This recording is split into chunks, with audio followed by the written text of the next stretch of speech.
না হতো, মুসলিম লীগ যদি পাকিস্তান না বানাতো তাহলে সব হিন্দুদের বাড়িঘর থাকতো। ভারতবর্ষে 30 কোটি মুসলমান আছে, 2 আনাও দাম নাই। আমাদের দেশেও কোনো দাম থাকতো না, আমরাও ওই রকম কাঠে বসতে হইতো, লেবারগিরি করতে হইতো, পিওরের চাকরি করতে হইতো, আর বাড়ির চাকরি করতে হইতো। এসব মুসলমানের কিছু ছিল না। আজকে মুসলমানের ছেলে রাষ্ট্রপতি, আজকে মুসলমানের ছেলে প্রধানমন্ত্রী, আজকে মুসলমানের ছেলে প্রধান বিচারপতি, আজকে মুসলমানের ছেলেরা জেলা জজ ম্যাজিস্ট্রেট যা কিছু আছে পুলিশের মধ্যে সব মুসলমান। এই মুসলিম লীগ আসার আগে এগুলি কারা ছিল? হিন্দুরা ছিল, হিন্দুরা ছিল, হিন্দুরা ছিল। তাদের কাছ থেকে শুধু এনে দিয়েছিল মুসলিম লীগ। আর পাকিস্তান বানানোর পরে ইনশাআল্লাহ শুনুন, গল্প করে বলুন, পাকিস্তান আমরা যতদিন ক্ষমতায় ছিলাম দেশের কল কারখানা তৈরি করেছে, মুসলিম লীগের কোন নেতার বিরুদ্ধে দুর্নীতির মামলা হয় নাই। আর আপনাদের আমলে বলেন কার বিরুদ্ধে দুর্নীতির মামলা হয় নাই?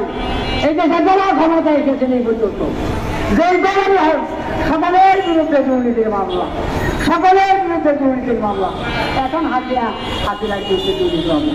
এইটা দেওয়া এই দুর্নীতির থেকে মুক্ত হতে হলে, দেশটাকে সব থেকে স্বাধীন করতে হলে, আমাদের দুর্নীতিমুক্ত দেশ করতে হলে, মুসলমানের স্বাধীন দেশ করতে হলে আবার মুসলিম লীগের প্রয়োজন। আমরা জানি, আমরা শুধু সকলকে আমরা বলি একটা খোলা যায় বলি, সেটা অকুল চাল হাঁটল অজাহাকাল বাতিল, 3 দল বাতিল তারা যাও না। হক নেক অবশ্যই প্রতিষ্ঠিত হবে। সময় রাখতে পারি, আমাদের সময় রাখতে পারি এই এক প্রতিষ্ঠা করার জন্য। আমাদের ধৈর্য আছে, আমরা দর্শক হই নাই, লুটপাট করি নাই, আমরা মানুষের ক্ষতি করি নাই, যাকে উঁচু করাই সব আমরা কথা বলছি। এবং সব একসময় আমাদের দলের লোক ছিল, যারা এই দেশ স্থাপন করেছে, শাসন করেছে, তারা সব একসময় আমাদের দলের লোক ছিল।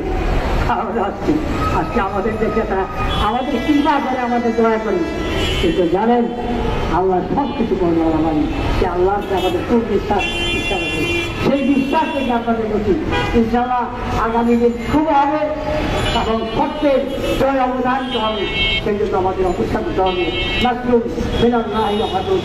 আপনাদেরকে ধন্যবাদ। আসসালামু আলাইকুম ওয়া রাহমাতুল্লাহি ওয়া বারাকাতুহু।